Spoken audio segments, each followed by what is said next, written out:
Selamat sore Bapak Ibu sekalian kasih Tuhan. Kita akan masuk ke dalam eksposisi lanjutan daripada Injil Matius. Hari ini kita akan melihat di dalam Matius 5 ayat 17 sampai dengan ayat yang ke-20. Mari kita berdoa, mohon anugerah Kristus memimpin kita dalam pemberitaan firman. Bapa kami di dalam kerajaan surga, kami berterima kasih untuk anugerah Tuhan yang menyertai kehidupan kami sampai dengan sore hari di dalam hari Sabat Tuhan. Kami berterima kasih karena pekerjaan kuasa Tuhan yang mengaruniakan keselamatan bagi hidup kami di dalam Kristus. Dan lebih daripada itu, Tuhan juga mengaruniakan kepada kami kesempatan demi kesempatan untuk melayani Kristus dalam beragam pekerjaan pelayanan yang Tuhan percayakan kepada kami. Kami berterima kasih oleh karena kelayakan yang Tuhan berikan kepada kami yang tidak layak ini. Dan kami berdoa kepada Bapa di sorga, kiranya Tuhan membuat kami di dalam hari Sabat ini mengucap syukur kepada Tuhan untuk setiap kebaikan Tuhan yang tak terhitung jumlahnya. Dan lebih daripada itu kami juga berdoa, biarlah Allah di sorga boleh menyertai kami di dalam waktu pemberitaan firman Tuhan. Berikanlah kepada kami iman sejati, pengertian yang menyelamatkan ketika kami belajar kebenaran firman Tuhan. Dan biarlah firman itu mengubahkan kehidupan kami dan menghasilkan buah-buah kekekalan dalam kehidupan kami. Terima kasih Bapa di sorga, kami serahkan waktu pemberitaan firman Tuhan ke dalam tangan pengasihan Tuhan saja. Dalam nama Yesus Kristus Tuhan kami berdoa. Amin. Mari kita membaca Matius 5 ayat 17 sampai dengan ayat yang ke-20. Kita baca secara bergantian. Saya baca ayat-ayat yang ganjil, Bapak Ibu membaca ayat-ayat yang genap. Matius 5 ayat 17 sampai 20 kita mulai. Janganlah kamu menyangka bahwa aku datang untuk meniadakan hukum Taurat atau kitab para nabi. Aku datang bukan untuk meniadakannya, melainkan untuk menggenapinya.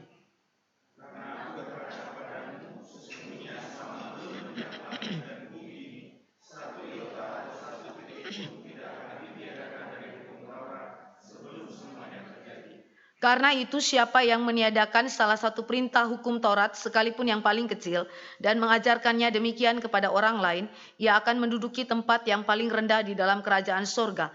Tetapi siapa yang melakukan dan mengajarkan segala perintah-perintah hukum Taurat, ia akan menduduki tempat yang tinggi di dalam kerajaan sorga.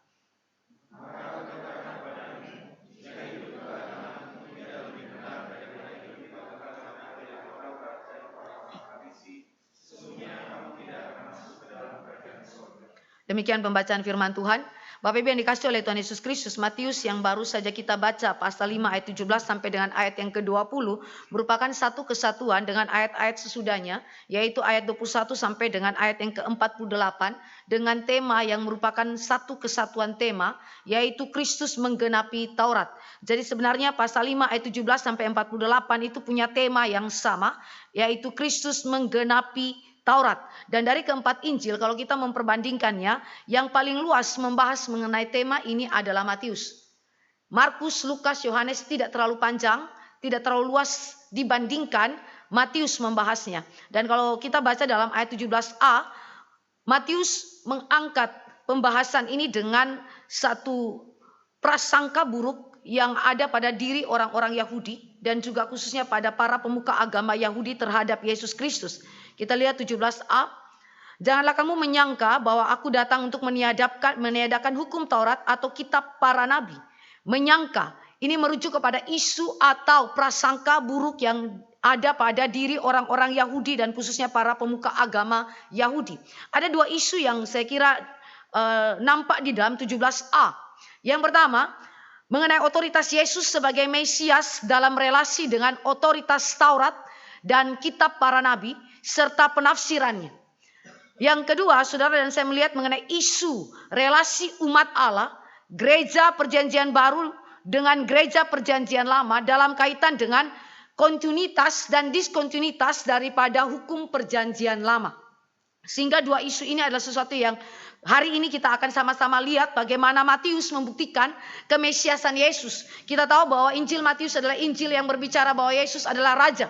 Dia adalah Mesias yang dinubuatkan di dalam perjanjian lama. Dan sekarang dia sudah datang untuk menggenapi perjanjian lama. Dan bukti daripada kemesiasan Yesus adalah tindakan Kristus menggenapi seluruh perjanjian lama. Tindakan Kristus menggenapi seluruh perjanjian lama. Sehingga prasangka buruk ini sebenarnya prasangka yang Tidak benar, karena Kristus datang untuk menggenapkan Taurat Tuhan.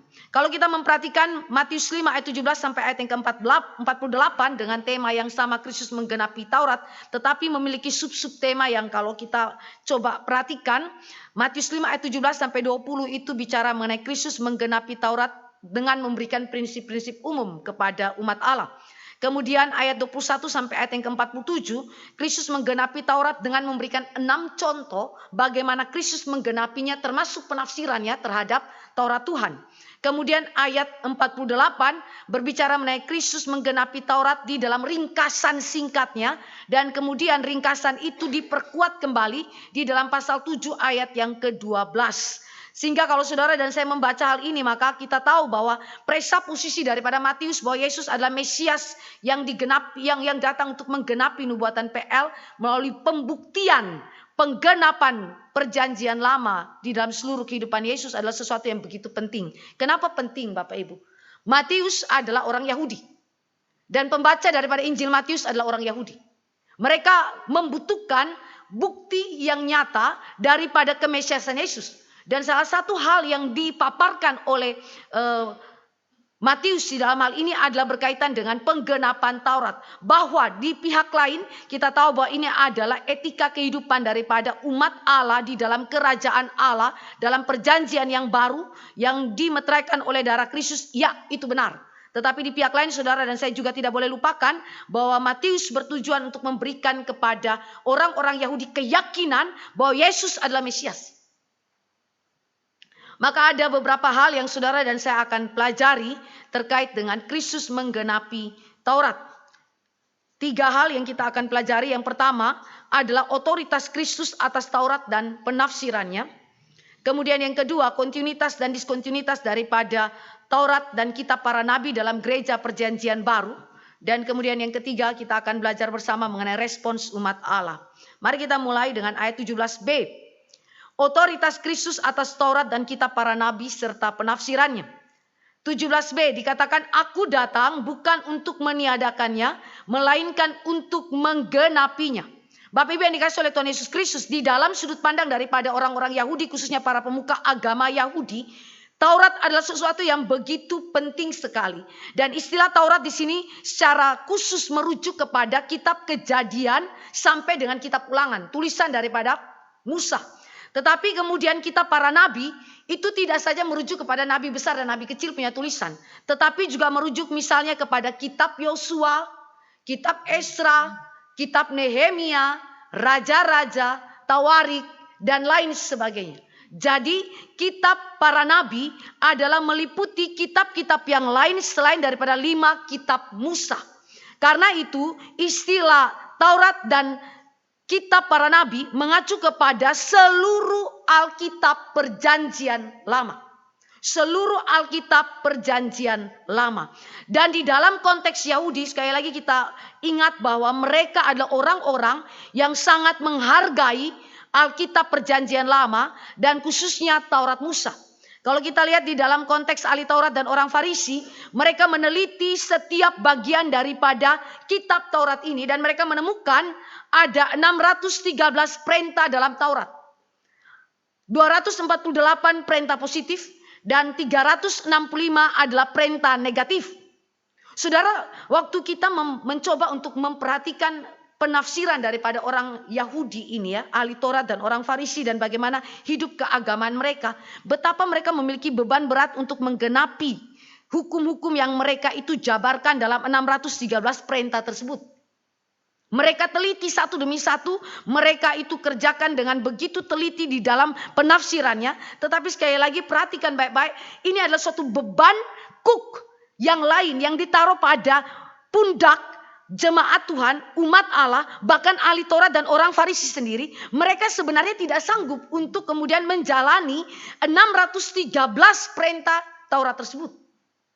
Tetapi inilah sesuatu yang menggambarkan kepada kita spirit daripada orang-orang Yahudi pada waktu itu. Mereka mencoba untuk menyatakan penghormatan mereka kepada Alkitab, penghormatan mereka kepada firman Tuhan.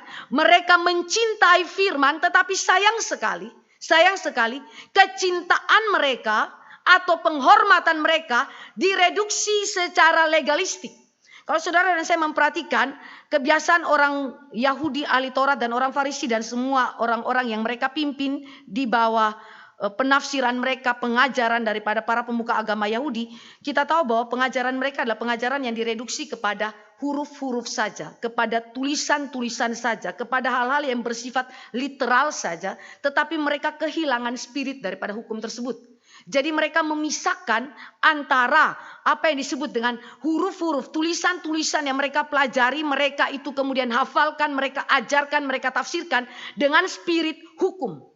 Kalau saudara dan saya memperbandingkan di dalam Matius 22 ayat 37 sampai 40, di situ Yesus menunjuk kepada spirit hukum yang seharusnya tidak boleh dipisahkan dari kehidupan keagamaan kita. Mari kita lihat sebentar di dalam Matius 22 ayat 37 sampai 40.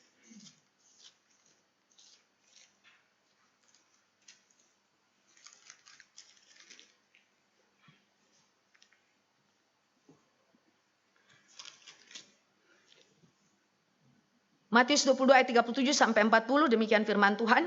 Jawab Yesus kepadanya, kasihilah Tuhan Allahmu dengan segenap hatimu dan dengan segenap jiwamu dan dengan segenap akal budimu. Itulah hukum yang terutama dan yang pertama. Dan hukum yang kedua yang sama dengan itu ialah kasihilah sesamamu manusia seperti dirimu sendiri. Pada kedua hukum inilah tergantung seluruh hukum Taurat dan kitab para nabi. Jadi Yesus sedang berbicara mengenai spirit hukum. Apa artinya 613 perintah Taurat yang ditafsirkan oleh para ahli Taurat dan orang Farisi ini, tetapi ini adalah sesuatu yang bersifat hurufiah saja, sebuah ketaatan, sebuah kecintaan, sebuah penghormatan yang bersifat hurufiah saja, tetapi membuang aspek spirit daripada hukum itu, daripada Taurat dan kitab para nabi, yaitu kasih kepada Allah dan kasih kepada sesama. Sehingga di dalam hal ini saudara dan saya melihat mengenai ciri kehidupan keagamaan daripada orang Yahudi. Termasuk di dalamnya adalah ahli Taurat dan orang Farisi. Mereka punya ciri kehidupan yang seringkali kita sudah tahu mengenai legalistik. Menekankan hukum secara hurufiah literal. Ketaatan yang secara hurufiah literal. Tetapi sekali lagi tidak punya kasih. Tidak punya belas kasih. Walaupun sekali lagi mereka klaim ini sebagai bentuk penghormatan. Klaim ini sebagai bentuk kecintaan kepada firman. Tapi sekali lagi saya percaya bahwa ada yang namanya bentuk kecintaan yang palsu. Suatu kecintaan yang kita kira kita menyatakan itu kepada Allah. Kita kira kita mengasihi Allah dengan cara kita menaati seperangkat hukum-hukum Allah itu. Tetapi Alkitab bicara, apa artinya ketaatan kepada seperangkat hukum Allah tetapi tanpa kasih kepada Allah dan kasih kepada sesama. Kalau kita lihat di dalam contoh daripada perumpamaan Yesus orang Samaria yang baik hati. Saudara menemukan di sana Yesus mengkritisi para pemuka agama Yahudi, para pemimpin rohani orang-orang Yahudi. Dia memberikan satu contoh yang saudara dan saya sudah tahu mengenai orang Yahudi yang dipukuli hampir mati, dirampok oleh penyamun. Dan imam, pemimpin rohani daripada orang Yahudi, kaum Lewi, para pekerja di dalam rumah Tuhan. Mereka adalah orang-orang yang mengerti firman, tetapi kehilangan spirit hukum yang sejati tentang kasih kepada Allah dan kasih kepada sesama. Ketika mereka melihat orang yang hampir mati itu, mereka tidak segera menolong. Tetapi justru orang Samaria yang sebenarnya orang biasa saja, bukan pemimpin agama Yahudi, bukan pengajar rohani, bukan penafsir firman, tetapi mereka orang Samaria adalah orang yang kemudian menolong orang Yahudi, musuh yang sedang di dalam kondisi sekarat. Bapak Ibu, apa yang saya mau katakan? Yesus berbicara mengenai ciri keagamaan yang sesat. Walaupun itu diklaim sebagai bentuk penghormatan, bentuk kecintaan kepada Allah. Itu adalah sesuatu yang palsu di hadapan Tuhan. Sesuatu yang sekali lagi dinilai sebagai hal yang jahat di hadapan Tuhan. Mengapa? Karena sekali lagi mengerjakan ketaatan kepada hukum tanpa cinta kasih kepada Allah dan sesama. Ini adalah sesuatu yang merupakan kejahatan di hadapan Tuhan. Bukan bentuk kecintaan yang sejati kepada Allah. Bukan bentuk penghormatan yang sejati kepada Allah. Nah, di dalam hal ini saudara saya lihat bahwa di dalam mereka berusaha untuk mempertahankan macam ketaatan yang katanya itu cinta kepada Allah, hormat kepada Allah, padahal itu palsu. Dalam upaya mempertahankan itu mereka menilai sekali lagi Yesus Kristus adalah orang yang tidak memegang hukum Taurat secara serius. Ya, kalau kita memperhatikan di dalam konteks ini tadi saya sudah katakan mereka memiliki prasangka yang buruk. Namun Yesus Kristus berkata di dalam teks kita ayat 17 dikatakan, "Janganlah kamu menyangka bahwa aku datang untuk meniadakan hukum Taurat dan kitab para nabi." Kata meniadakan, Saudara. Kata meniadakan dalam bahasa Yunani itu katalio. Katalio itu berarti membongkar atau menghancurkan. Kalau digunakan untuk suatu bangunan atau lembaga, maka itu membongkar, menghancurkan atau merubuhkan. Contoh Yesus Kristus pakai istilah katalio itu di dalam kalimat Yesus begini, "Aku akan merubuhkan bait Allah dan mendirikannya dalam 3 hari." Kata merubuhkan itu katalio. Jadi membongkar, menghancurkan. Kemudian kalau penggunaannya di dalam teks yang lain berkaitan dengan otoritas, maka kata meniadakan itu berarti otoritas tersebut mengklaim atau menyatakan bahwa suatu hukum tidak berlaku lagi, menghapus, mencabut, atau membatalkannya. Maka tuduhan ini kepada Yesus Kristus berkata bahwa jangan kamu berpikir demikian, karena aku tidak datang untuk membongkar dan menghancurkan hukum Allah, termasuk kita para nabi. Aku tidak membatalkannya, aku tidak menghapusnya, aku tidak mencabutnya. Melainkan aku datang untuk menggenapinya. Statement aku datang, Bapak Ibu yang dikasih oleh Tuhan Yesus Kristus, ini adalah mengacu kepada tujuan misi Yesus datang ke dalam dunia. Aku datang ke dalam dunia dengan tujuan menggenapi Taurat dan kitab para nabi. Dengan tujuan menggenapkan seluruh perjanjian lama. Dan itu adalah misi Kristus ke dalam dunia. Ini adalah satu cara Yesus untuk kemudian memberitahukan sikap Yesus. Bagaimana dia menghormati perjanjian Allah. Bagaimana dia mencintai perjanjian Allah. Bahkan misi dia datang ke dalam dunia ini adalah dengan tujuan penggenapan seluruh perjanjian Allah. Mari kita baca di dalam Yohanes 4 ayat 34 dan 6 ayat 38. Yohanes 4 ayat 34. Kita baca teks ini sama-sama. Yohanes 4 ayat 34. 22, ya. Kata Yesus kepada mereka, "Makananku ialah melakukan kehendak Dia yang mengutus aku dan menyelesaikan pekerjaannya." Kemudian 6 ayat 38, Yohanes. Kita baca teks ini juga sama-sama. 6 ayat 38, 22, ya. "Sebab aku telah turun dari sorga bukan untuk melakukan kehendakku, tetapi untuk melakukan kehendak Dia yang telah mengutus aku." Kalimat Yesus begitu jelas. Maka statement aku datang itu berbicara mengenai kedatangan Dia dari sorga ke bumi ini. Datang untuk menggenapi seluruh kehendak kekal Allah. Dan kehendak kekal Allah itu adalah yang sudah tertulis, yang sudah dinyatakan di dalam seluruh perjanjian lama. Maka di sini saudara dan saya melihat mengenai kontrasnya apa yang dituduhkan Yesus dengan sikap Yesus yang dituduhkan kepada Yesus dengan sikap Yesus terhadap Taurat dan kitab para nabi. Yesus memberitahukan kepada orang-orang yang berprasangka buruk ini bahwa dia mencintai perjanjian lama. Dia menghormati perjanjian lama. Dia datang untuk menggenapkan seluruh perjanjian lama. Sehingga ini adalah suatu misi yang sekali lagi menunjuk kepada relasi Kristus dengan Bapa, di mana Kristus benar-benar tunduk taat kepada seluruh kehendak Bapa. Kalau saudara dan saya melihat secara implikasi saja, Yesus adalah pribadi anak Allah, datang untuk menggenapkan seluruh kehendak Bapa yang sudah dinyatakan dalam PL. Betapa dia menghormati, mencintai PL, bahkan di dalam pekerjaan Yesus dia tidak mensplitkan, tidak memisahkan antara ketaatan kepada hukum dan spirit hukum. Yesus menyatukan ini. Spirit hukum nampak sekali dalam kehidupan pelayanan Yesus. Sehingga istilah plero, kata plero atau menggenapi mengacu kepada beberapa pengertian terhadap tindakan Yesus menggenapi seluruh perjanjian Allah di dalam PL. Saudara lihat pertama, Leon Morris itu bilang begini, kata plero itu adalah bicara mengenai Yesus menggenapi hukum Allah dengan melakukan hal-hal yang tertulis dalam kitab suci. Tertulis dalam kitab suci. Tidak ada bagian daripada kitab suci itu tidak digenapi. Semua yang tertulis. Bapak Ibu, saya mau ajak kita lihat di dalam kebiasaannya ahli Taurat dan orang Farisi. Mereka itu bukan saja menafsirkan perjanjian lama dengan memberikan perintah tambahan 613 itu. Tetapi saudara, mereka juga menghitung huruf dan juga kata. Mereka hitung huruf dan kata. Bapak Ibu, kalau saya baca Alkitab, saya nggak hitung huruf. Siapa di sini kita yang baca Alkitab hitung huruf? Atau hitung kata per kata? Kejadian pasal 1 saja kita nggak hitung kata per kata, saudara. Atau huruf per huruf. Tetapi orang-orang Farisi, ahli Taurat, saking mereka begitu teliti dan mereka menghormati Alkitab dan mencintai, walaupun ini adalah sesuatu yang reduktif sekali. Tetapi saudara dan saya melihat ada satu kebiasaan pada diri mereka, yaitu mereka benar-benar menghargai Alkitab di dalam pembacaan dan juga perenungan, penafsiran dan pengajaran daripada Alkitab. Bahkan huruf, kata dihitung satu-satu. Saudara, ini adalah sesuatu yang sekali lagi bagi ahli Taurat dan orang Farisi mereka begitu teliti. Tapi Yesus juga mengatakan bahwa ketika dia datang, menggenapi itu berarti juga menggenapi di dalam ketelitian, presisi.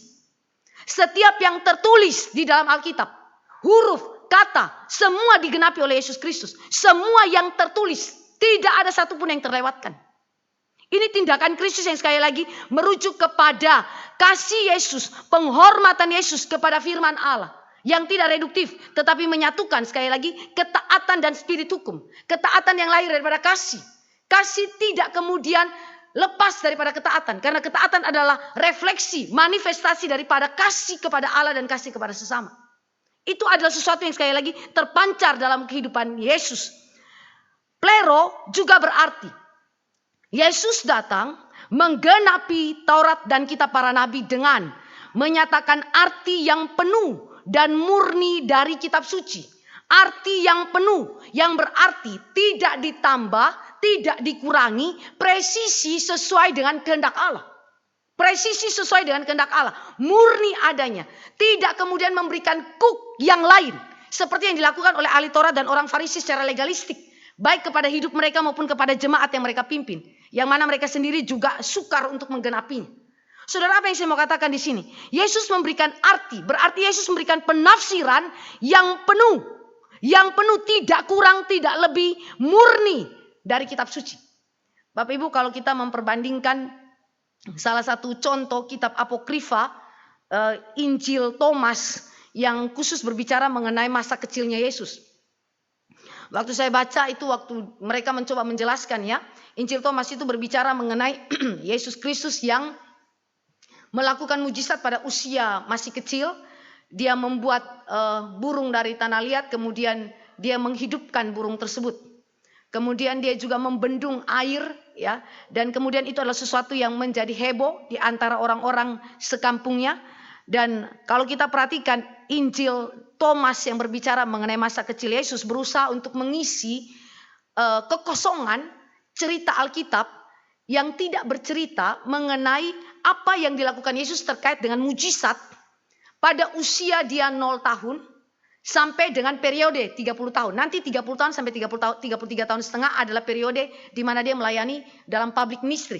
Dan di dalam public ministry lah dia melakukan mujizat. Tetapi ada kurun waktu di mana masa kekosongan yang di mana tidak dibicarakan bahwa Yesus itu melakukan mujizat. Bahwa di dalam usia 12 tahun Yesus menjadi bar mitzvah itu iya. Tetapi saudara dan saya lihat bahwa Injil Thomas berusaha untuk memberikan penjelasan tentang kehidupan Yesus yang bersifat tidak ada inspirasi Roh Kudus.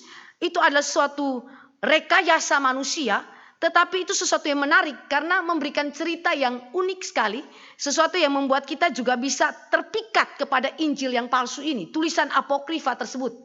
Nah, ini adalah sesuatu yang sekali lagi menunjuk kepada kita bahwa banyak orang ketika menafsir Alkitab, mereka menafsirkan dengan cara pikir mereka sendiri, dengan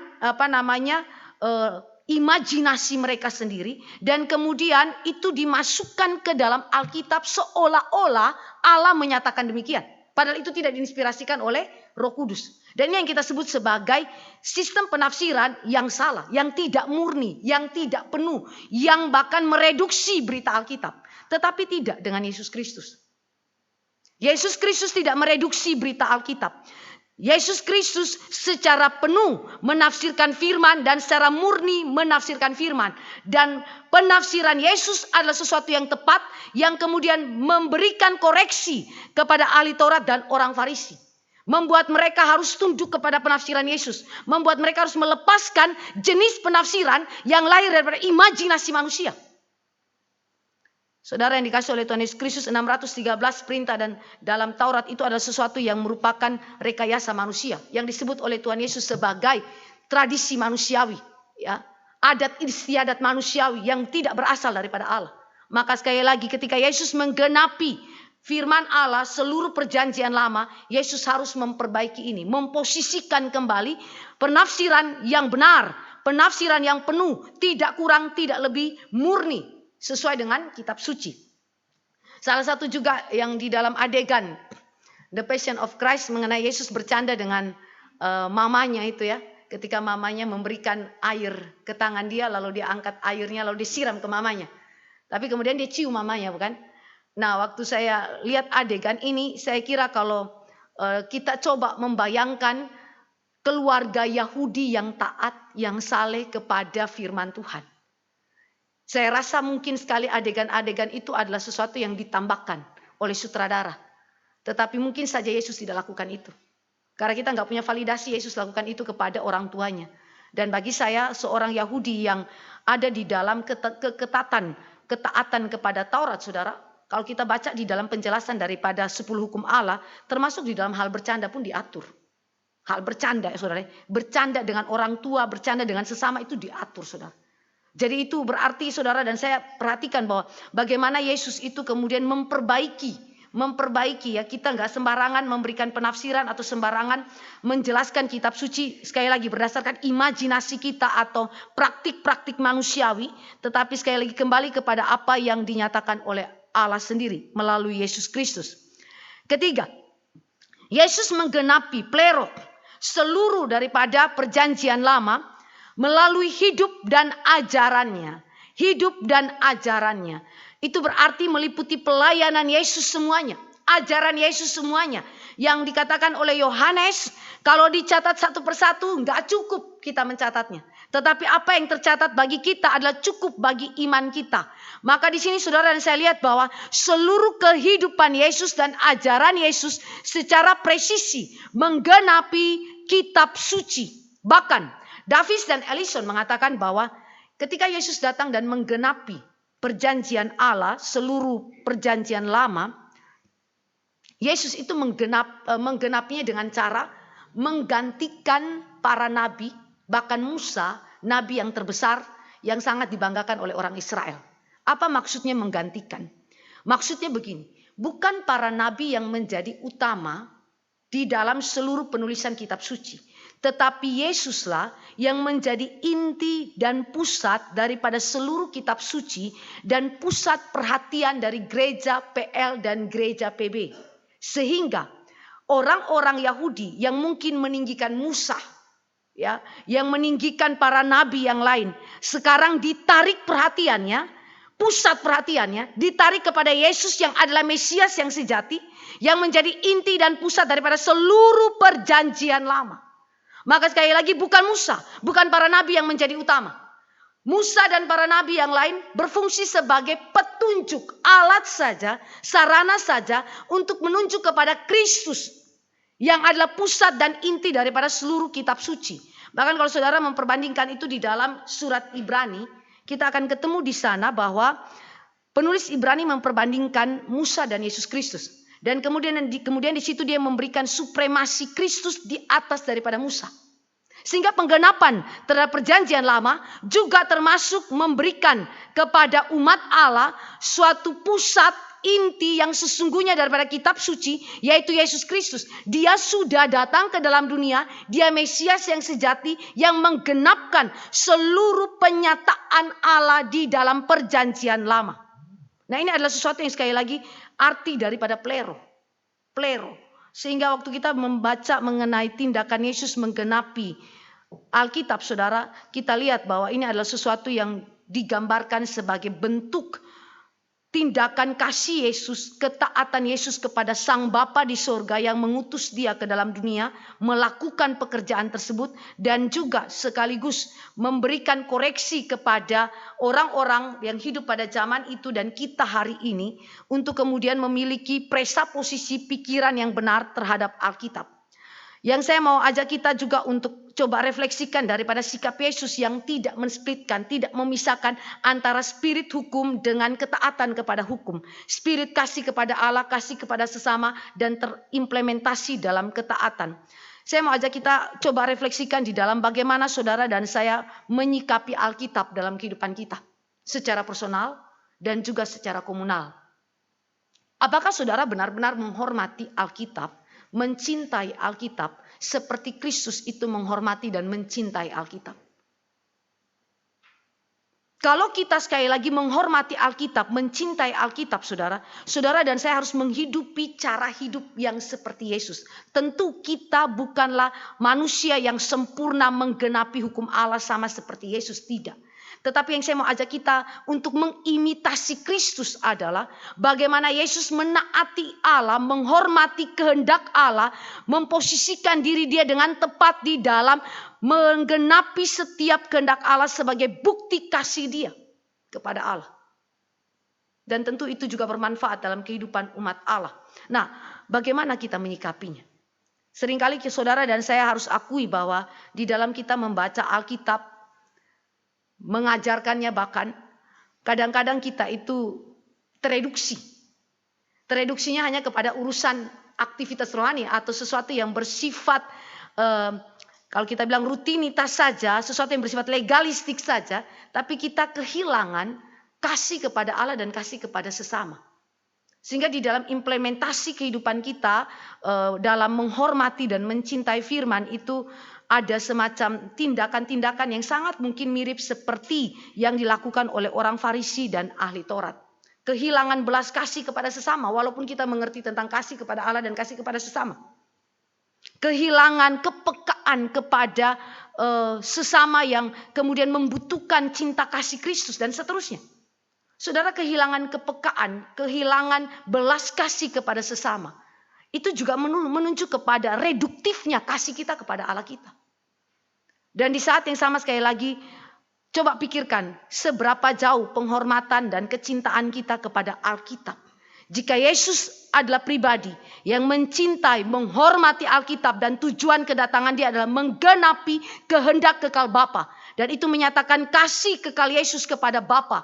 Dan benefitnya bagi setiap umat Allah yang percaya kepadanya. Apalagi kita, gereja Tuhan. Saudara dan saya sekali lagi, mari kita belajar untuk mengasihi firman. Mengasihi, menghormati Allah kita dengan melakukan firman dalam kehidupan kita. Maka di dalam konteks plero ini saudara, kata menggenapi ini, Yesus menegaskan mengenai otoritas dia atas Taurat dan kitab para nabi. Yesus adalah pribadi yang melampaui para nabi. Yesus adalah inti, pusat, dan penggenap daripada seluruh perjanjian lama. Dan seluruh penafsiran yang benar adalah penafsiran yang berdasarkan Kristus punya penafsiran. Dan kemudian dilanjutkan oleh para rasul yang menjadi saksi daripada Kristus. Maka di dalam hal ini saudara dan saya melihat implikasinya dalam kehidupan gereja. Seluruh pengajaran saudara, seluruh penafsiran kita adalah pengajaran dan penafsiran yang harus bersesuaian dengan apa yang dinyatakan oleh Kristus. Jika tidak sesuai maka mari kita buang. Dengan kata lain, ahli Taurat dan orang Farisi pada zaman itu juga harus membuang cara pikir mereka, cara tafsir mereka, hidup keagamaan mereka yang bertentangan dengan apa yang dinyatakan oleh Alkitab. Oleh Yesus Kristus yang telah menggenapi firman Tuhan.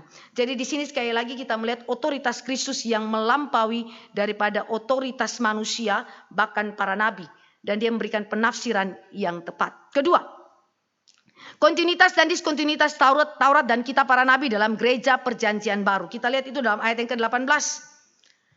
Karena aku berkata kepadamu, sesungguhnya selama belum lenyap langit dan bumi ini, satu iota atau satu titik pun tidak akan ditiadakan dari hukum Taurat sebelum semuanya terjadi. Hal pertama yang saudara lihat di dalam ayat 18 adalah kontinuitas daripada Taurat dan kitab para nabi dalam gereja perjanjian baru. Yesus tidak saja menekankan otoritas dia atas Taurat dan kitab para nabi, tetapi juga menekankan otoritas Taurat dan kitab para nabi dalam seluruh kehidupan gereja PL dan gereja perjanjian baru. Saudara, istilah sesungguhnya, ayat 18. Sesungguhnya, itu kalau di dalam bahasa Yunani itu diterjemahkan amin, amin. Kecuali amin yang ada di akhir doa Bapa kami tidak pakai bahasa Yunani yang sama. Tetapi kata sesungguhnya itu dalam bahasa Yunaninya diterjemahkan amin. Dan 31 kali dalam Matius kata amin itu digunakan. Ya, di dalam terjemahan yang lain di dalam teks kita adalah sesungguhnya atau amin. Jadi Yesus mau berkata bahwa karena aku berkata kepadamu sesungguhnya, amin, amin, amin. Kayak begitu, kira-kira demikian. Maka apa yang dimaksudkan oleh Yesus Kristus? Yesus Kristus mau mengatakan bahwa firman Allah di dalam perjanjian lama adalah firman yang berkelanjutan di dalam kehidupan gereja perjanjian baru. Sesungguhnya, amin, perjanjian lama itu. Yesus juga menyatakan tentang keabsahan, validasi daripada perjanjian lama. Kalau kita perhatikan ya, para nabi biasa kalau bicara tentang firman Tuhan kepada umat Allah, seringkali pakai kalimat ini. Demikianlah firman Tuhan, atau firman Tuhan berkata demikian. Lalu para rasul, kalau mengutip Alkitab, dia seringkali pakai tulisan ini, kata-kata ini. Ada tertulis, ada tertulis. Tapi Yesus Kristus punya kalimat, aku berkata kepadamu. Berarti ini adalah klaim otoritatif daripada Kristus sang anak Allah, firman hidup yang kekal itu, yang memberikan firman kepada umat Allah melalui inspirasi Roh Kudus kepada para nabi dan termasuk Musa untuk menulis Taurat dan kitab para nabi. Maka berdasarkan klaim otoritatif ini, dia mengatakan amin. Perjanjian lama absah adanya. Lalu kemudian valid adanya. Karena apa? Karena itu dinyatakan oleh sang anak Allah itu sendiri. Di sini saudara dan saya melihat bahwa gereja perjanjian baru tidak boleh mengabaikan perjanjian lama. Gereja perjanjian baru tidak boleh memandang rendah perjanjian lama dibandingkan perjanjian baru. Karena baik perjanjian lama, baik perjanjian baru datang dari tangan Allah yang sama, Yesus Kristus. Maka di sini kalimat amin ini adalah sesuatu yang menyatakan klaim otoritatif dari anak Allah bahwa perjanjian lama adalah sah, benar, keabsahannya dapat dipertanggungjawabkan oleh karena datang daripada Allah itu sendiri. Nah, saudara, yang saya lihat di sini dilanjutkan mengenai keabsahan otoritas kitab suci Taurat dan kitab para nabi, saudara. Di dalam kalimat lanjutan Yesus Kristus dikatakan, selama belum lenyap langit dan bumi. Langit dan bumi ini mengacu kepada alam semesta, kepada seluruh ciptaan. Istilah lenyap atau berlalu itu mengacu kepada akhir atau penutupan sejarah alam semesta di akhir zaman. Apa yang dimaksudkan dengan kalimat ini disandingkan dengan firman Tuhan? Yesus Kristus mau mengatakan bahwa selama alam semesta ini ada, selama seluruh ciptaan ini ada, firman Allah tetap ada. Bahkan ketika langit dan bumi lenyap sekalipun, ketika langit dan bumi berlalu sekalipun, firman Allah tidak berlalu. Firman Allah tidak akan lenyap. Firman Allah adalah ya dan amin. Sesungguhnya amin. Kalau saudara dan saya memperhatikan di dalam teks yang lain, dijelaskan mengenai kekekalan daripada firman Allah. Yang kemudian dinyatakan dengan firman itu kekal. Firman itu ya dan amin. Ya, jadi kalimat itu adalah kalimat yang bagi saya paralel dengan pernyataan Yesus Kristus. Selama belum lenyap langit dan bumi, selama alam semesta masih ada, firman tetap ada. Bahkan ketika alam semesta sudah lenyap, sudah berlalu, firman tetap ada. Dengan kata lain, Yesus mau mengatakan, otoritas kitab suci perjanjian lama adalah tidak pernah berlalu. Tidak pernah lenyap yang berarti kekal.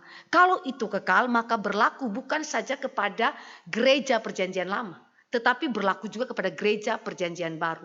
Ini yang disebut dengan kontinuitas relasi gereja PL dan gereja PB terhadap Taurat dan kitab para nabi. Ya, dan di sini sekali lagi Yesus Kristus menyatakannya dengan jelas, dan dia kemudian mendetilkannya dengan kalimat ini: satu iota atau satu titik pun tidak akan ditiadakan dari hukum Taurat. Satu iota, kata iota itu kan mengacu kepada huruf terkecil dalam bahasa Ibrani, biasanya itu yod. Yod itu kan seperti koma, yang ditulis di bagian atas begitu. Kemudian satu titik. Titik itu semacam tonjolan-tonjolan kecil di beberapa huruf sebagai penanda untuk membedakan huruf-huruf yang mirip. Misalnya kalau menulis satu huruf tertentu, dia pakai titik di atas satu titik. Tetapi ada juga kemiripan dengan huruf yang lain. Untuk membedakannya mungkin dia pakai titik, ada 3 titik, modelnya kayak segitiga. Begitu. Titik ada 3, modelnya seperti segitiga. Begitu. Nah saudara, kalau saudara membaca bahasa Ibrani, biasa ada penanda-penanda yang demikian. Apa maksudnya Yesus berkata satu iota, satu titik pun tidak akan ditiadakan dari hukum Taurat. Dengan kata lain kita mau mengatakan, Yesus punya kalimat itu kira-kira kalau saya parafrase begini. Tidak ada kata terkecil dan tidak pula bagian terkecil dari sebuah kata dalam kitab suci yang tidak digenapi. Saya ulangi. Tidak ada kata terkecil dan tidak pula bagian terkecil dari sebuah kata dalam kitab suci yang tidak digenapi. Saudara, ini adalah suatu kalimat yang menunjuk kepada kita betapa Yesus menghormati bagian-bagian kitab sampai kepada kata-kata, huruf-huruf, bahkan titik-titiknya pun dia hargai. Dia hormati, dia cintai, dia genapi itu semua, saudara. Saudara yang dikasih oleh Tuhan Yesus Kristus, kalau kita memperbandingkan dengan bagaimana cara orang Yahudi mendidik anak-anaknya. Di dalam salah satu buku yang saya baca, orang-orang Yahudi itu didik anak-anaknya di dalam pembacaan Alkitab dan juga penjelasan Alkitab itu sejak anak-anaknya usia 0 tahun. Itu fungsi yang dikerjakan oleh orang tua dan paling banyak berperan di dalamnya adalah ayah. Ayah itu terus saja menjelaskan Taurat Tuhan, kitab para nabi kepada anak-anak. Ya, terus mereka menjelaskan. Kemudian ketika di dalam zaman perjanjian baru ada sekolah, sekolahnya bukan untuk anak perempuan, untuk anak laki-laki, saudara. Maka pada usia anak laki-laki 6 tahun, sekolah yang dekat dengan sinagog, itu anak-anak yang disebut sebagai mereka yang sudah belajar Taurat, belajar kitab para nabi, belajar setiap ritual keagamaan termasuk sistem korban dan seterusnya, hari-hari raya dan seterusnya yang ditetapkan oleh Allah, mereka akan dimasukkan ke sekolah itu yang di samping sinagog. Dan kalau mereka berpotensi, mereka adalah orang yang cerdas, maka mereka akan dikirim ke Yerusalem, ke Bait Allah. Kemudian mereka akan belajar di bawah kaki para rabi. Nah, Yesus Kristus kemungkinan adalah orang yang ada di dalam kategori yang cerdas ini. Sehingga dia dikirim dari sinagog untuk belajar di Yerusalem. Dan dia masuk ke dalam usia 12 tahun yang menyandang gelar bar mitzvah. Suatu gelar yang merujuk kepada bukan saja kedewasaan secara rohani, tetapi juga mengacu kepada pengetahuan dia tentang Alkitab, ya, termasuk di dalamnya penafsiran-penafsiran terhadap Alkitab. Itu diajarkan secara kontinu kepada anak-anak Yahudi. Dan salah satunya Yesus Kristus ada di dalamnya. Apa yang saya mau katakan kepada saudara? Yesus itu belajar Alkitab sama seperti orang Yahudi belajar Alkitab. Satu iota, satu titik itu dia ngerti apa artinya. Setiap bagian itu dia begitu mengerti. Coba bandingkan dengan anak sekolah minggu kita hari ini. Begitu dikasih ayat hafalan, pulang rumah, aduh mah, ayat hafalan lagi hari ini. Nanti aja mah. Besok, ayo kita hafal ayat. Lupa pula. Begitu kita paksa dia hafal ayat. Mama cepat mah. Kenapa, kamu bikin apa? Enggak, saya mau nonton mah. Ayat hafalan menjadi suatu beban berat buat mereka. Baru 1 ayat atau 2 ayat. Ini belum seluruh Alkitab, saudara. Wah, susah minta ampun. Jangankan anak-anak. Kita orang dewasa jujur saja. Hafal ayat susah kan ya? Susah, saudara. Pasal per pasal. Wah, susah. Bahkan waktu kita hafal peristiwa, kisah-kisah dalam Alkitab pun kadang-kadang gak presisi. Ada bagian-bagian part yang kita lupa. Gak begitu dengan orang Yahudi, Bapak Ibu ya. Anak-anak orang Yahudi tidak demikian, saudara. Yesus Kristus itu bahkan 1 iota, 1 titik, saudara. Dia ngerti karena dia belajar, saudara. Benar-benar dia teliti di dalam. Sehingga kalau dia bilang 1 iota, 1 titik, saudara, itu tidak akan ditiadakan melainkan digenapi, saudara. Ini begitu luar biasanya kontinuitas, keabsahan, otoritas perjanjian lama yang Yesus itu akui, Yesus percayai, Yesus kerjakan di dalam kehidupan pelayanan dia. Dan dikatakan sebelum semuanya terjadi. Mengacu kepada penggenapan yang dikerjakan oleh Yesus Kristus kepada seluruh perjanjian lama. Maka sekali lagi saudara dan saya melihat di sini bahwa Injil kerajaan yang diberitakan oleh Yesus Kristus dan para rasul yang berpusatkan kepada Kristus tidak menggantikan perjanjian lama. Tidak membuang, menghapus, mencabut, membatalkan perjanjian lama. Tidak. Melainkan menggenapi seluruh perjanjian lama melalui kehidupan, pelayanan, ajaran, dan seluruh penafsiran Yesus Kristus terhadap ajaran perjanjian lama. Saudara yang dikasih oleh Tuhan Yesus Kristus, maka sekali lagi kita lihat di sini kontinuitas PL dalam kehidupan gereja PB. Dan bagaimanakah khususnya Taurat berfungsi di dalam kehidupan saudara dan saya. Waktu lalu saya sudah sempat membahas Taurat berfungsi sebagai alat di tangan Roh Kudus untuk menginsafkan kita akan dosa. Taurat berfungsi untuk menjadi standar normatif bagi hidup yang baru dalam Kristus. Taurat berfungsi untuk memimpin, mengarahkan kehidupan masyarakat di dalam kebenaran. Sehingga Taurat di dalam konteks ini bersifat universal, menjangkau ke setiap bidang hidup manusia, di mana terang Kristus dihadirkan di sana. Maka saudara dan saya sekali lagi di sini kontinuitas daripada Taurat dan kitab para nabi dalam kehidupan gereja perjanjian baru itu ditegakkan oleh Yesus Kristus sendiri. Ya, ditetapkan oleh Yesus Kristus sendiri. Sekarang, bagaimanakah diskontinuitas daripada Taurat dan kitab para nabi dalam gereja perjanjian baru? Apa yang disebut sebagai diskontinunya? Di dalam aspek penggenapan Taurat dan kitab para nabi oleh Kristus, saudara, saya akan berikan 5 hal yang secara ringkas merujuk kepada tindakan Kristus menggenapi seluruh PL. Yang pertama, seluruh nubuatan tentang Mesias, tentang kedatangan Mesias di dalam PL digenapi oleh Kristus secara presisi. Seluruh nubuatan dari Kejadian sampai dengan kitab Maleakhi. Yang kedua, seluruh sistem korban dalam ritual agama Yahudi dalam perjanjian lama yang merujuk kepada Kristus sebagai korban yang sempurna dan kudus sudah digenapi. Hari ini saudara saya sudah menerimanya. Dan di dalam perjanjian baru akan digenapi. Kalau kita memperhatikan pasal 5 ini ditulis sebelum Yesus mati. Maka sekali lagi seluruh sistem korban dan ritual agama Yahudi PL yang merujuk kepada Kristus sebagai korban sejati, kudus dan sempurna sudah digenapi. Ketiga, seluruh hukum yang mengacu kepada perintah dan larangan dalam perjanjian lama, semua harus ditaati secara sempurna oleh umat Allah. Dan umat Allah gagal menaatinya, namun Kristus telah menggenapinya. Perintah dan larangan, seluruh hukum digenapi secara sempurna. Seluruh hukum. Wah Bapak Ibu, kalau kita baca hukum saudara, dari kitab Kejadian sampai Maleakhi banyak hukum saudara. Perintah, larangan banyak sekali. Kalau kita yang menggenapi secara sempurna saudara, itu impossible sekali. Benar-benar tidak mungkin saudara ya.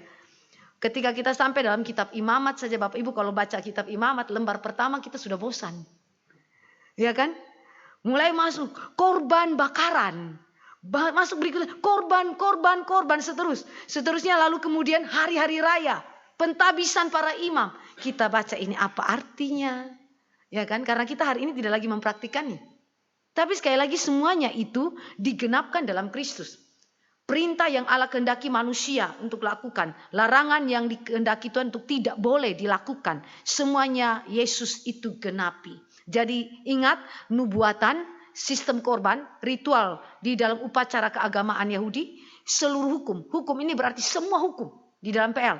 Keempat, seluruh peristiwa dalam sejarah Israel yang merujuk pada kehidupan anak Allah yang sejati yaitu Yesus Kristus. Tipologi kepada Yesus Kristus. Seluruh peristiwa dalam sejarah Israel yang merujuk kepada kehidupan Kristus sebagai anak Allah yang sejati. Kita adalah anak-anak adopsi. Semua digenapi oleh Yesus Kristus. Sebutkan peristiwa-peristiwa tersebut. Saudara, banyak sekali peristiwa. Mau peristiwa Exodus kah? Peristiwa ketika Ishak akan dibunuh oleh Abraham, tetapi nggak jadi dibunuh. Lalu peristiwa apa lagi? Wah, banyak sekali saudara. Itu merupakan tipologi kepada Yesus Kristus dan digenapi oleh Yesus Kristus. Semua peristiwa yang berkaitan dengan kehidupan anak Allah yang sejati. Terakhir, seluruh kitab hikmat. Kitab hikmat itu saudara, Amsal, Mazmur ya, Pengkhotbah, Kidung Agung. Saudara, itu masuk di dalam kategori yang demikian saudara.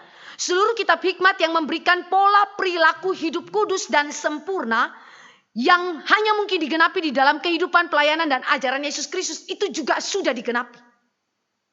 Jadi itu berarti tidak ada bagian kitab di dalam perjanjian lama yang tidak digenapi oleh Yesus Kristus. Semuanya digenapi saudara. Oleh karena itu, maka di dalam kehidupan gereja perjanjian baru ada semacam diskontinuitas, terutama di dalam ritual-ritual perjanjian lama. Sistem korban, hukum-hukum seremonial lainnya itu tidak lagi berlaku dalam kehidupan gereja hari ini. Itu sebabnya saudara tidak akan temukan tabut perjanjian dalam gereja, mesbah ukupan, ya, kemudian mesbah korban bakaran, ya, para imam, ya, kaum Lewi yang macam seperti kondisi di dalam PL nggak kita temukan lagi di dalam gereja PB. Walaupun secara prinsip, ya, secara prinsip ada prinsip-prinsip pelayanan yang diteruskan, namun fungsi ritual yang mengacu kepada Kristus itu sudah selesai, tidak lagi dilakukan oleh gereja perjanjian baru. Ini yang disebut dengan diskontinunya di sana. Maka di dalam hal ini, di satu pihak Yesus menekankan mengenai otoritas Taurat dan kitab para nabi, tapi di pihak lain ada diskontinu. Saudara tidak cari Mesias baru hari ini. Saudara tidak temukan juru selamat baru hari ini. Karena sudah semua digenapi dalam Yesus Kristus, saudara. Jadi hal-hal yang demikian saudara dan saya belajar bagaimana Yesus menggenapinya sehingga kita kemudian tidak terkecoh dengan ajaran-ajaran atau penafsiran-penafsiran yang tidak benar. Maka di dalam hal ini diskontinuitas daripada Taurat dan kitab para nabi dalam gereja PB tidak menjadikan perjanjian lama lebih rendah daripada perjanjian baru. Tidak. Dihormati sama kedua perjanjian ini. Ya, kita bukan orang Mormon saudara ya. Lalu kemudian kita pisah-pisah alanya PL, alanya PB, ya beda-beda. Enggak begitu saudara ya. Jadi sekali lagi Yesus memberikan suatu keutuhan pengertian kepada kita. Maka apa respons kita kepada tindakan Yesus yang menggenapi perjanjian lama ini? Ayat 19 dan ayat yang ke-20. Karena itu siapa yang meniadakan salah satu perintah hukum Taurat sekalipun yang paling kecil dan mengajarkannya demikian kepada orang lain, ia akan menduduki tempat yang paling rendah di dalam kerajaan sorga. Tetapi siapa yang melakukan dan mengajarkan segala perintah-perintah hukum Taurat, ia akan menduduki tempat yang tinggi di dalam kerajaan sorga. Saudara, respons umat Allah dalam ayat 19 merujuk kepada tidak boleh meniadakan salah satu perintah hukum Taurat dalam pengajaran gerejawi kita. Saudara harus mengajarkannya sebagaimana yang Alkitab katakan. Dan saudara harus menghubungkannya dengan Kristus sebagai penggenap daripada seluruh Taurat dan kitab para nabi. Maka gereja perjanjian baru tidak boleh meniadakan salah satu perintah hukum tersebut. Nah, di sisi yang lain, orang Farisi dan ahli Taurat, saudara, mereka biasa membedakan ada hukum yang berat, ada hukum yang ringan. Kalau saudara lihat di dalam ayat 19 dikatakan, siapa yang meniadakan salah satu perintah hukum Taurat sekalipun yang paling kecil. Istilah paling kecil mengacu kepada kebiasaannya orang Farisi dan ahli Taurat. Yaitu membedakan hukum yang berat dan hukum yang ringan. Atau hukum yang besar dan hukum yang kecil. Misalnya, kalau saudara perhatikan Yesus pernah tegur mereka, jangan kamu mengatakan bahwa kamu memberikan perpuluhan ke rumah Tuhan, lantas kamu mengabaikan pemeliharaan kepada orang tua. Tapi dua-dua harus dikerjakan, yaitu memberikan perpuluhan ke rumah Tuhan dan memelihara orang tua. Dua harus jalan saudara. Bukan mengabaikan salah satunya. Kenapa saudara? Mereka rela mengabaikan pemeliharaan kepada orang tua demi menaati hukum yang lebih berat atau lebih besar, yaitu memberikan perpuluhan kepada rumah Tuhan. Nah ini salah saudara. Di dalam Alkitab, Yesus tidak membedakan hukum yang berat dan hukum yang ringan. Hukum yang besar dan hukum yang paling kecil. Tidak ada. Semua hukum adalah berasal dari Allah. Adalah murni, rohani, kudus adanya karena berasal dari Allah yang kudus dan bersifat kekal. Saudara yang dikasih oleh Tuhan Yesus Kristus, maka gereja dipanggil untuk melakukan, menaati seluruh hukum Allah tanpa kecuali atau mengabaikan salah satunya demi menggenapi yang lain. Tidak. Dan motivasi penggerak untuk itu semua adalah spirit hukum. Kasih kepada Allah dan kasih kepada sesama. Jadi itu adalah sesuatu yang membuat engkau dan saya belajar untuk tidak melihat Alkitab secara parsial, secara reduktif dan mengerjakan secara reduktif, secara parsial juga dalam ketaatan kita. Tetapi secara utuh. Secara utuh. Nah, saudara yang dikasih oleh Tuhan Yesus Kristus, di dalam hal ini tentu gereja dipanggil mengerjakan ini bukan kemudian saudara pasti mencapai titik kesempurnaan. Tidak. Justru ketika gereja dipanggil untuk melakukan hal ini, gereja sadar bahwa gereja sebenarnya tidak sanggup hidup secara sempurna sesuai dengan hukum-hukum Allah tersebut. Maka poin yang kedua, respons umat Allah di dalam ayat yang ke-20. Dikatakan, maka aku berkata kepadamu, jika hidup keagamaanmu tidak lebih benar daripada hidup keagamaan ahli-ahli Taurat dan orang-orang Farisi, sesungguhnya kamu tidak akan masuk ke dalam kerajaan sorga. Sama dengan kehidupan keagamaan orang Farisi dan ahli Taurat, tidak masuk ke dalam kerajaan Allah. Apalagi kurang dari itu. Sama saja tidak masuk kerajaan Allah, saudara. Apalagi kurang dari itu. Maka Yesus bilang lebih benar. Apa maksudnya lebih benar? Lebih benar berarti ciri keagamaan atau sifat keagamaan yang baru yang Kristus bawa bukan berdasarkan legalistik, tetapi by grace alone. By grace alone. Ini yang disebut dengan lebih benar. Lebih benar bukan karena kita lebih sempurna menaati hukum-hukum Allah dibandingkan orang Farisi dan ahli Taurat, tidak. Tetapi saudara dan saya lebih benar di dalam konteks kita punya cara masuk ke dalam kerajaan sorga yang berbeda dengan cara yang dilakukan oleh orang Farisi dan ahli Taurat berdasarkan usaha manusia, jasa manusia. Yesus bicara, ketika gereja menaati hukum Allah, gereja akan sadar, gereja tidak sempurna melakukan hukum Allah.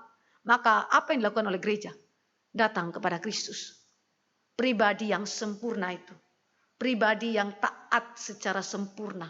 Yang di dalam kasih kekal, mengasihi Allah dan mengasihi umatnya. Dia benar-benar mengerjakan semuanya itu, menggenapinya. Dan benefit daripada karya Kristus, ketaatan itu memberikan pembenaran kepada kita.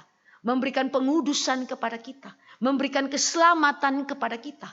Maka seharusnya gereja dipanggil untuk apa? Datang kepada Kristus. Cari dia. By grace alone. Keagamaan kita, kekristenan bukan by works, tetapi by grace alone. Saudara, ada sesuatu panggilan yang begitu agung dan harusnya kita responi. Karena sekali lagi tidak ada orang yang masuk dalam kerajaan Allah dengan jasa manusia. Tetapi hanya oleh jasa Kristus. Karena itu saudara yang dikasih oleh Tuhan Yesus Kristus, pernyataan Yesus Kristus ketika dia menggenapi seluruh hukum Allah adalah suatu panggilan juga bagi kita. Untuk datang kepada dia dengan menyadari saya tidak berdaya Tuhan. Saya adalah orang yang benar-benar tidak sanggup mengerjakan hukum Allah. Hanya Engkau satu-satunya pribadi yang menggenapkannya bagi kemuliaan Bapa dan untuk benefit gereja. Mari kita berdoa. Bapa di dalam kerajaan sorga, kami datang kepada Kristus. Berterima kasih untuk anugerah-Mu yang besar dalam hidup kami. Terima kasih karena Engkau telah mengerjakan perkara-perkara yang agung. Engkau adalah Allah yang datang ke dalam dunia dan menyatakan penghormatan, cinta kasih Tuhan kepada firman, otoritas firman yang tidak Engkau abaikan. Dan kami berdoa supaya kami sebagai gereja juga menghormati otoritas firman dalam kehidupan kami. Beri diri kami untuk dipimpin oleh firman, beri diri kami untuk ditundukkan oleh firman. Dan lebih daripada itu, ajar kami untuk terus bersandar kepada Kristus saja, satu-satunya pribadi yang menggenapkan seluruh kehendak kekal Bapa secara sempurna. Berilah kami hati yang terus mengingat hal ini dan menyadari ketidakberdayaan kami. Hanya Engkau saja, di dalam Engkau saja dan oleh jasa Kristus saja kami boleh menikmati keselamatan dan pembenaran pengudusan dalam kehidupan kami. Terima kasih Bapa di sorga, dalam nama Yesus Kristus Tuhan kami berdoa. Amin.